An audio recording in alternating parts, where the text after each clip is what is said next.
You've tuned into The Mountain Gardener with your host, Ken Lain. Gardening it can be challenging, but with these simple insider tips, you'll reap huge rewards. Now, let's tune into today's Mountain Gardener with Ken and Lisa. All right, so Ken and Lisa Lain, the Mountain Gardeners. In this segment, Lisa just brings garden questions. What are your neighbors talking about that maybe we can share that would help you in your own backyard as well? So welcome to the studio, Lisa. Thank you. You're looking fabulous, my dear. Fabulous.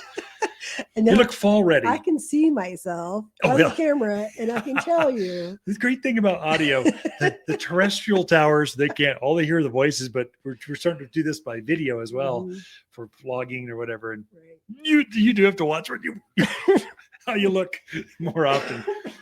Allergies still bothering you? They are. Ragweed going crazy. I get a little tinge too. I think it's the wind or the dust or mold. I have no idea. It's something fall is in the air. Yeah. But suck on a little bit of coffee, hot tea, and it kind of helps. I've never had allergies. I've lived here my entire life. Never had allergies till about 2 years ago. Yep. Till COVID. It's COVID's fault. Everything is COVID's fault.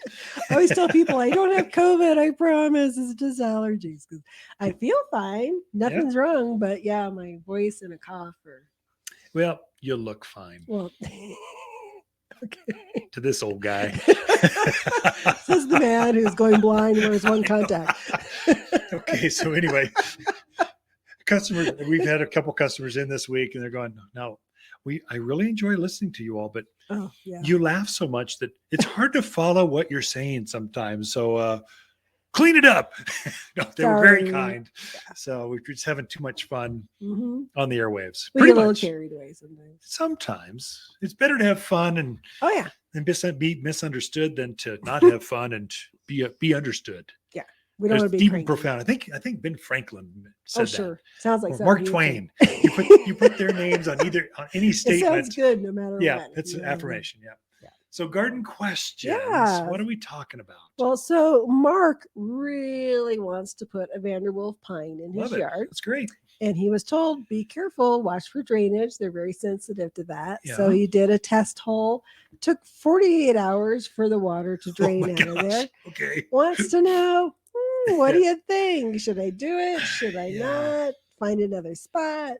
Yeah. So Vanderwolf pines are pines do really well in northern Arizona. And then most of the listeners here are tuning in from northern Arizona.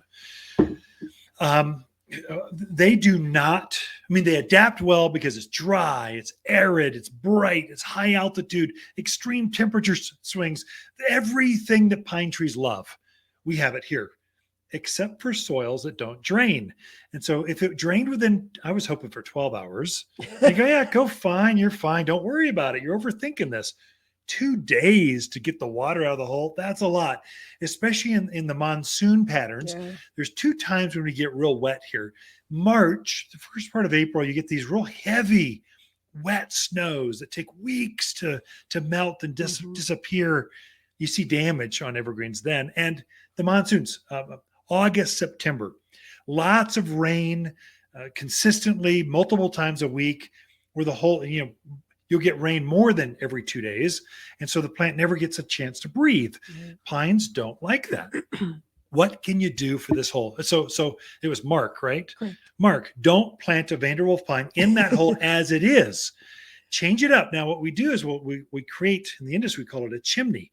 We'll take a piece of that hole and we'll try to dig it to the next soil band, the next layer of earth. And you'll see when you're driving down the road, you'll see these big earth cuts and you'll see different bands, different layers of soils.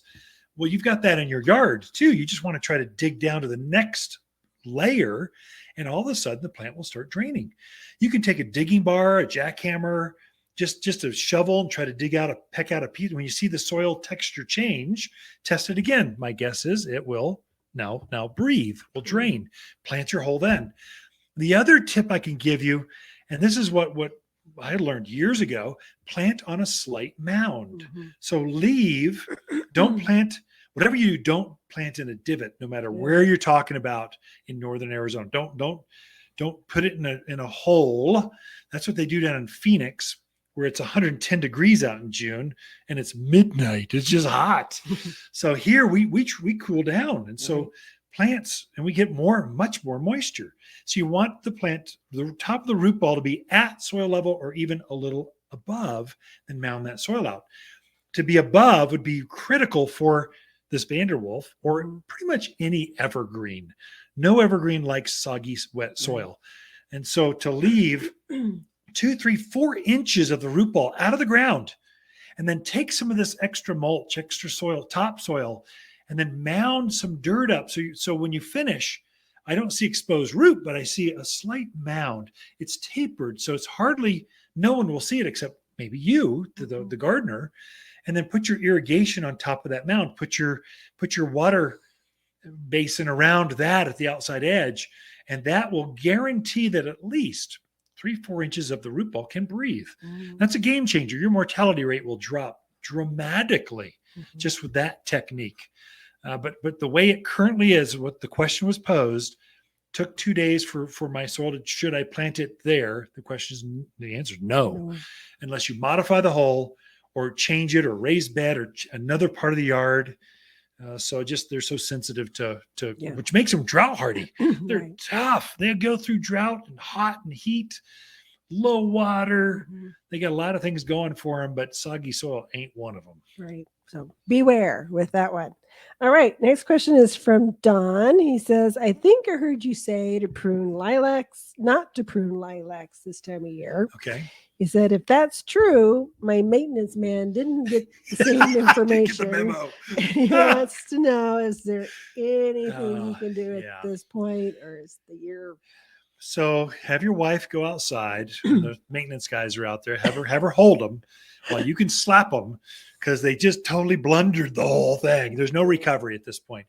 So that is not going to affect the health of the lilac or your spring bloomers. It doesn't affect that at all. It just won't bloom.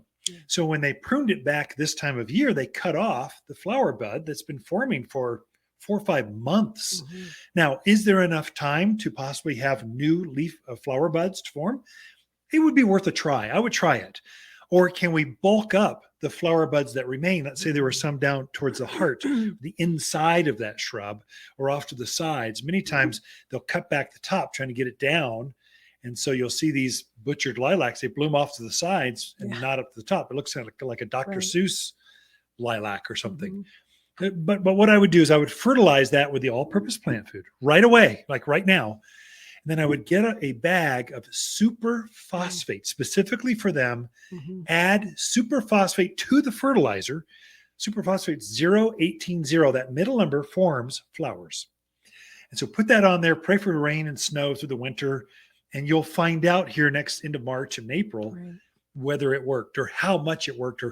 And what that will do is you'll get great foliage, and the few flower buds that are there will bulk up, and you might get some additional flower buds.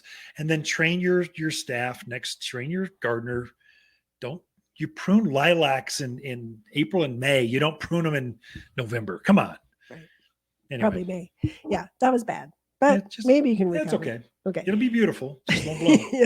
So Barb would like to know, she had a 10 by 10 patch of wildflowers. That was beautiful. Of course, it's kind of reached the end of its season. Yeah. She wants to know if she can just take a weed whacker or a mower and go over that, and if now's the time to do it. Yeah, you can do that right now. It'd be perfectly fine.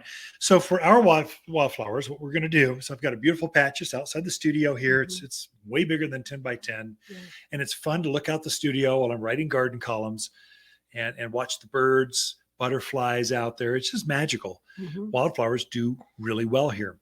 I'm going to leave that patch for the birds as long as I can. I'll probably leave it out there because the coneflowers, the Mexican hats, the echinaceas, they're all fabulous and great seed sources for the birds. And then I'll probably go back and just weed whack that or mow it aggressively, probably in January, February, March, sometime when it just looks so ratty and I've got nothing to do and I kind of want to go garden and it's a nice warm day in January. I'll probably take the mower out there and just mow it or weed whack it. But I'm thinking of my birds specifically. I'll keep it out there for them. But if you really wanted to, yes, you could do it right now. No problem. Go for it. And so anytime between now and March, prune it back at your leisure. Good. Ken and Lisa Lain, the Mountain Gardeners. Grow extraordinary succulents and cactus indoors. Water succulents are easy with lots of shapes, sizes, and colors. Whether you're looking for a small cactus for an office desk or a huge statement succulent in your living room, we have the perfect plant. But what are you waiting for? Extraordinary succulents and cactus await you at Waters. Visit Waters Garden Center in Prescott today or watersgardencenter.com to find the perfect succulent for your home and office. For a more fruitful garden, increase success in the landscape that just feels better, then tune in daily to the Mountain Gardener podcast. Subscribe through your favorite podcast streamer or visit watersgardencenter.com. Better yet, visit me directly right here at Waters Garden Center. Thanks for tuning in.